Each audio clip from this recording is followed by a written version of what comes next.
Hello and welcome to News Round, a recap of stories that made headlines during the week. Security operatives set ablaze seized vessel heading to Cameroon with stolen oil in Delta State.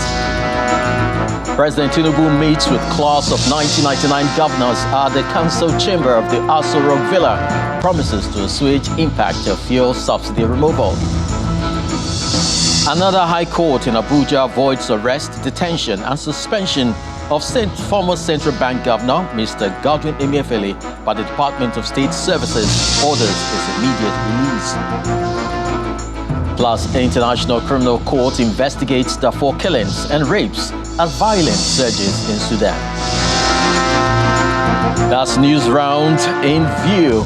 We'll begin News Round in Delta State, where operatives of the Joint Task Force Operation Delta Safe and NNPC's private security contractors, Tantita Security Services, have set ablaze the vessel found with stolen crude oil, which was intercepted in the state. The vessel is said to be owned by a Nigerian registered company and was heading to Cameroon with a cargo when it was apprehended, and with the captain and crew members on board.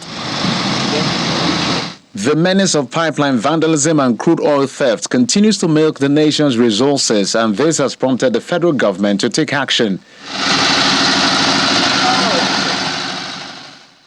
In dealing with that threat, the Nigerian National Petroleum Company Limited engaged Tantita Security Services as one of the companies responsible for securing the nation's waterways and oil pipelines.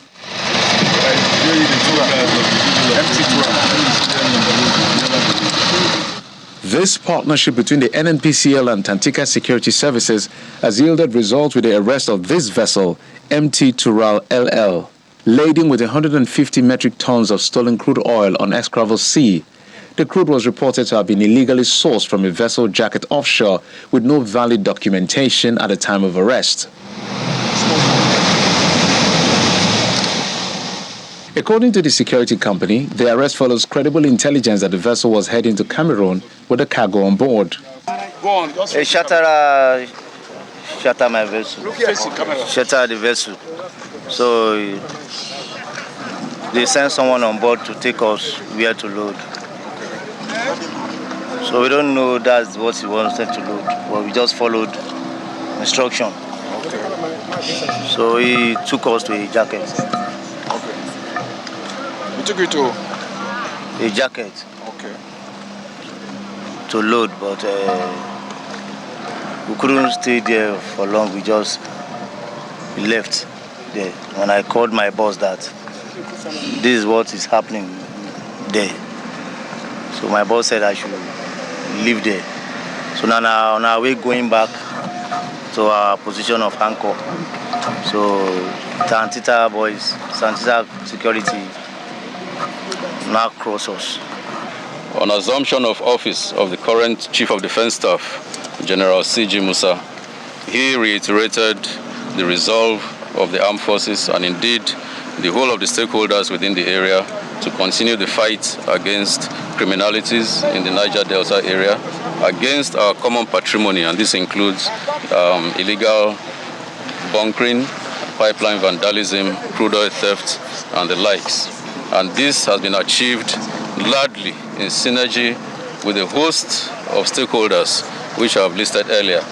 Most importantly, we have at the front end our partners who provide the intelligence for us to carry out our kinetic functions as the armed forces. To demonstrate its commitment to ending crude oil theft, security operatives of the Joint Task Force Operation Delta Safe and a private security company destroyed the vessel using missile from an aircraft.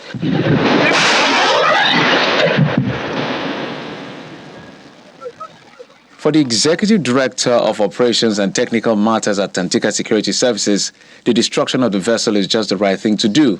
The whole idea of destroying the vessel is to send a strong message to all would-be investors in illegality in Nigerian waters that this is what they are going to face if they so wish to tow this type of business. And it doesn't end here also. The government will do all it takes, our security forces will do all it takes to further bring you to book, you the individuals that cannot sponsor these type of missions. With 11 Nigerians and 1 Ghanaian on board the arrested vessel, the Joint Task Force and Tantika said they will continue to protect the nation's oil and gas infrastructure within the Niger Delta region, with the ultimate aim of ending the menace of crude oil theft. And now to the presidential villa, where President Bola Tinubu met with the class of 1999 governors. During the meeting, the removal of fuel subsidy by the federal government came up. But the president is urging citizens to be patient and has promised that he will come up with palliatives to assuage their sufferings. It is a rekindling of memories as the class of 1999 governors converge on the council chamber for what is a first meeting with one of their own, now Nigeria's president.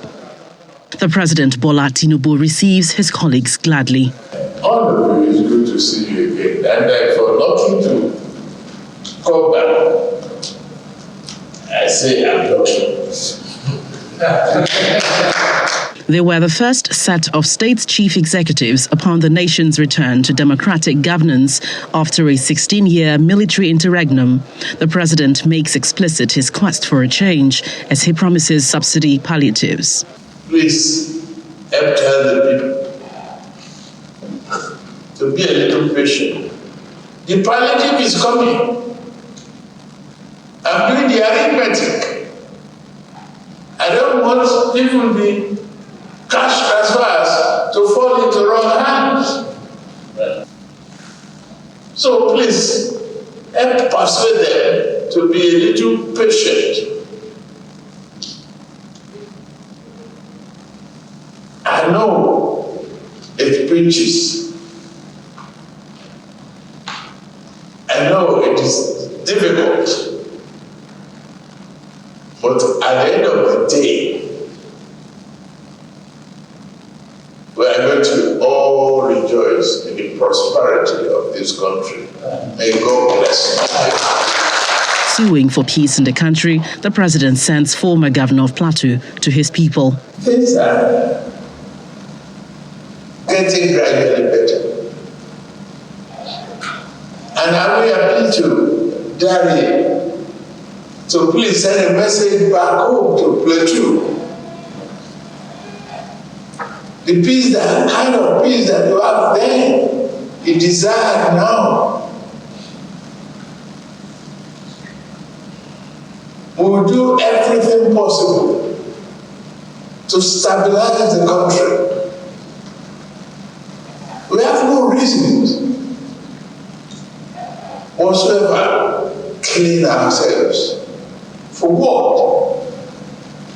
After over an hour behind closed doors, the chairman of the group and former governor of Edo State, Mr. Lucky Igbinedion, told State House correspondents that a number of issues such as unemployment and insecurity were also central. We came to assure him that he has our full support and prayers for the bold steps he has started to take, for his initiatives, and also let him know that this is beyond party politics. We are not talking about the project Nigeria. Therefore, all hands must be on deck to give Mr. President the needed support and encouragement to foster a better country. Now, this visit by the class of 1999 governors, totaling 26 out of 36 of them during the period in question, is clearly fundamental for the group, who also congratulate the president over his emergence as the ECOWAS chairman. Now, many of them who were members of the opposition party have now crystallized support for the president going forward. Separately, President Tinubu met with the president of the Senate, Godswill Akpabio, who is accompanied by other members of the Senate. Other visitors to the president's office today include Governor Babagana Zulum of Borno State and Dapo Abiodun of Ogun State. From the presidential villa, Gloria Umezuke, Channels Television News.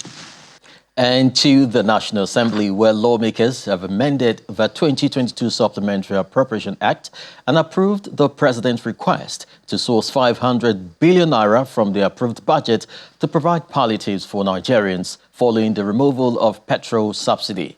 Meanwhile, President Tinubu has also written to Parliament regarding the $800 million loan request of the Buhari administration for Social Safety Net program. Although the House is yet to give approval, the Senate has granted a request for the $800 million loan. Thursday's plenary in the Green Chamber commences with a letter from the President.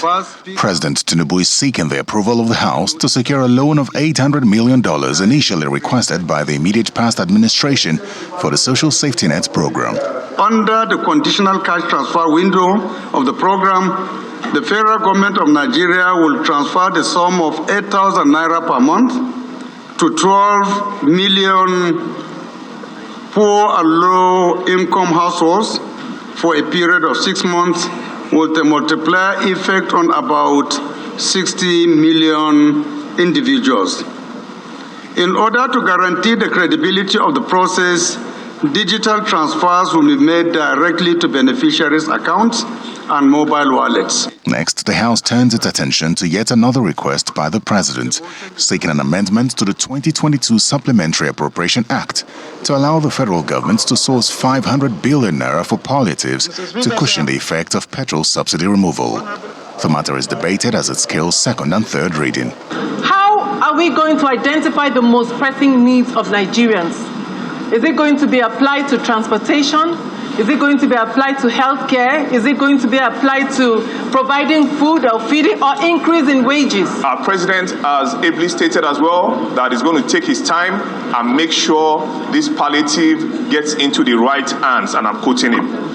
Now, as a parliament, we should do our job, which is to oversight the funds when they are released. Meanwhile, in the Senate, the President's request for approval of the sum of $800 million as additional fund for the financing of the National Social Safety Net program was also read, but unlike the House, it was approved. Distinguished colleagues, those who are in support of the request and application by Mr. President, the Senate do approve the additional financing of about $800 million to be sourced from the World Bank for the purpose of the Social Safety Net program. Say aye. Those against it say nay. The ayes have it. And like the House, the Senate passes the 2022 Supplementary Act Amendment Bill as requested by President Tinubu. A breakdown of the amended bill, which was initially to fix infrastructure destroyed by floods across the country, shows that 185.2 billion naira will now go to the Ministry of Works to alleviate the impact of flooding across the country, while 19.2 billion naira will go to the Ministry of Agriculture, which is to address the destruction of farmlands across the country by floods. 100 million naira to the Ministry of Water Resources to cushion the impact of damaged dams across the country.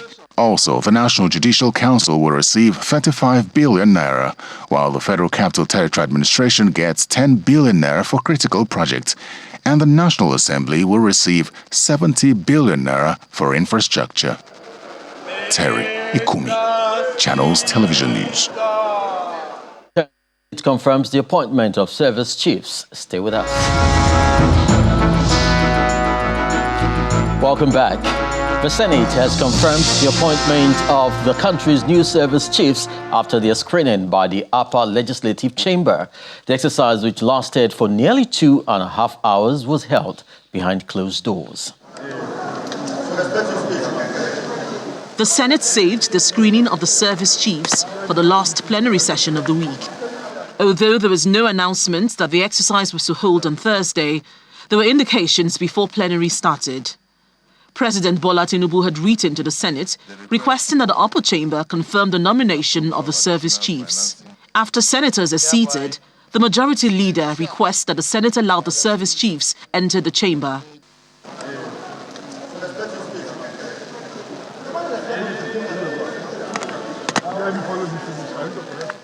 Once settled inside the chamber, the heads of the nation's armed forces introduce themselves and briefly highlight areas of focus to improve security in the country. Starting with the Chief of Defense Staff. Under my watch, the armed forces shall continue to serve the Nigerian people dutifully and in line with the Constitution of the Federal Republic of Nigeria and other extant provisions of the laws of the Federation. Next was the Chief of Army Staff. The volatile, uncertain, complex, and ambiguous nature of our contemporary security environment makes leadership challenging and therefore demands new skills that are proactive, adaptive, and inclusive. When he was done, the new Chief of Naval Staff stepped up.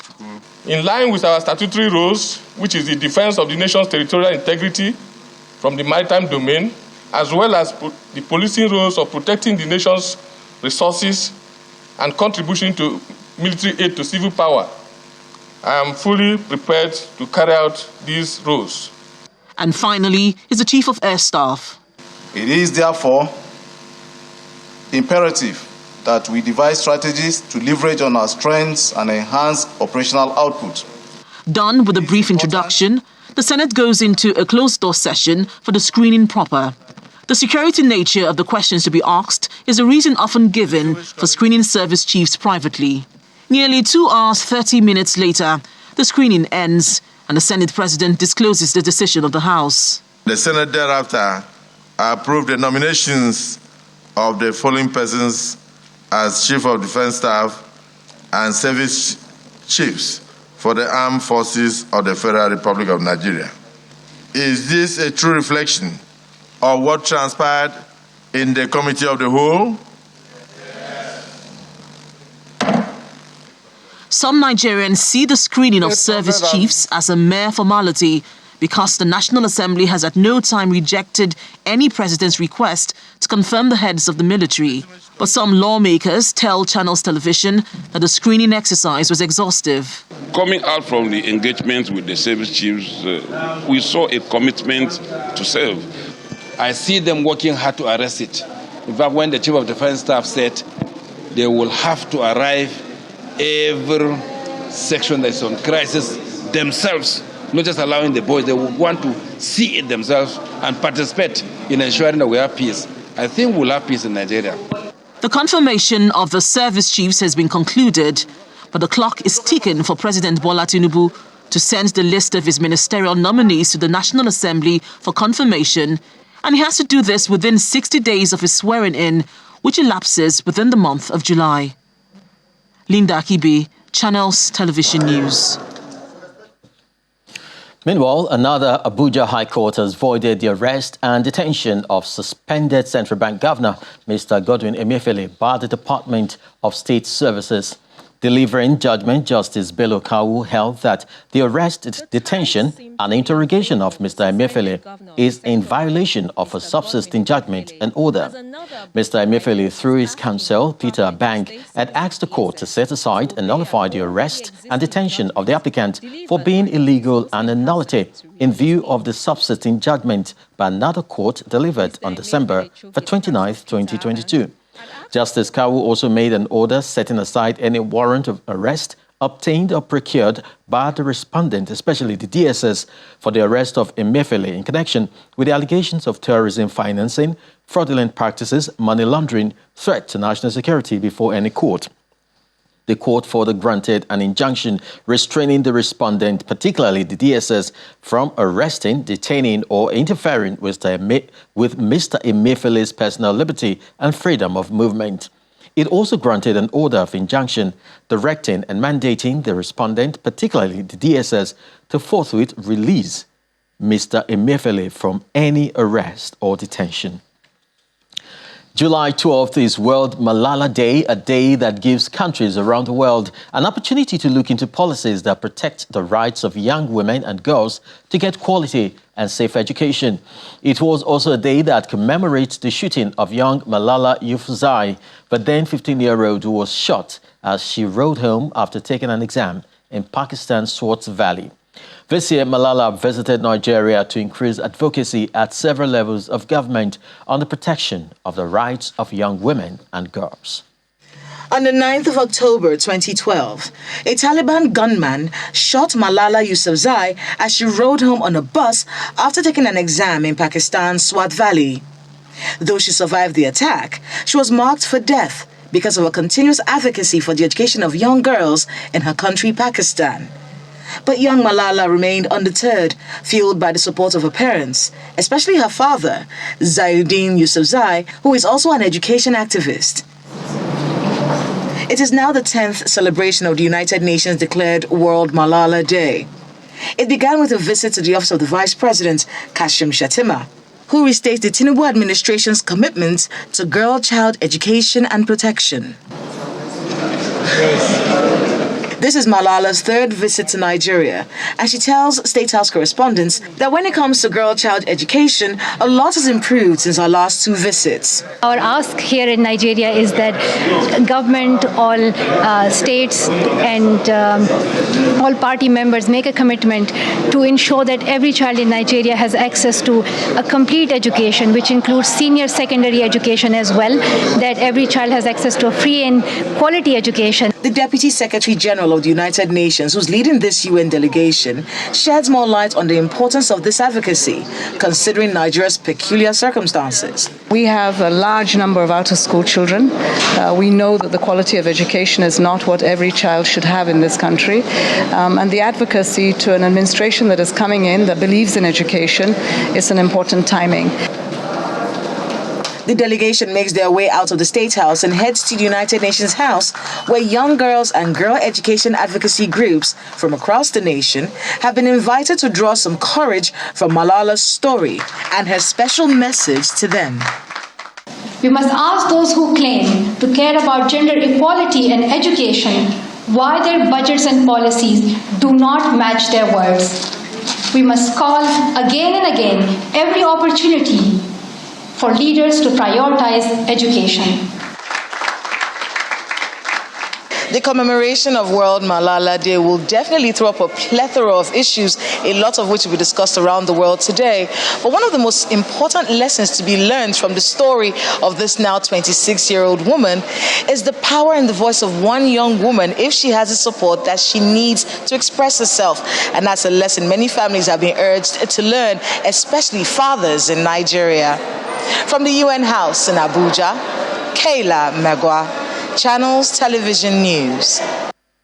We end news round in Sudan, where the International Criminal Court has launched an investigation into a surge of hostilities in the Darfur region since mid-April, including reports of killings, rapes, arson, displacement, and crimes affecting children.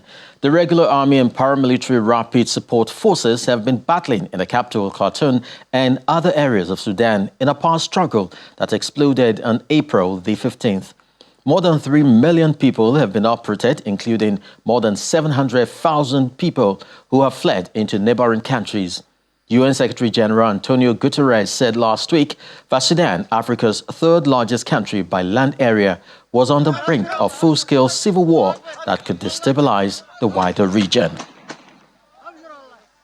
The Office of the High Commissioner for Human Rights released a report which detailed allegations concerning the killing of 87 ethnic Masalit, allegedly by the RSF and members of their allied militia in West Darfur. We are investigating those allegations.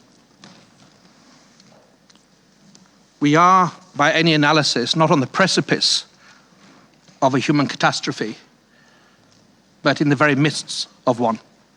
It is occurring. And it's my analysis and my prayer and advice that we must act urgently, collectively, to protect the most vulnerable. If this oft-repeated phrase of never again is to mean anything, it must mean something here and now for the people of Darfur that have lived with this uncertainty and pain and the scars of conflict for almost 2 decades. With respect to the role of my office, I do wish to be very clear that our mandate pursuant to Security Council Resolution 1593 is ongoing with respect of crimes within our jurisdiction, the crimes of genocide, crimes against humanity, and war crimes. And any individual who is found to be committing those crimes within our jurisdictions will be investigated, and depending upon assessments by the independent judges of the ICC, we will strain every sinew and leave no stone unturned to ensure that they are held accountable in fair and independent trials. That's it on News Round. Thank you for joining us. I'm Chris Elems. Do have a lovely evening.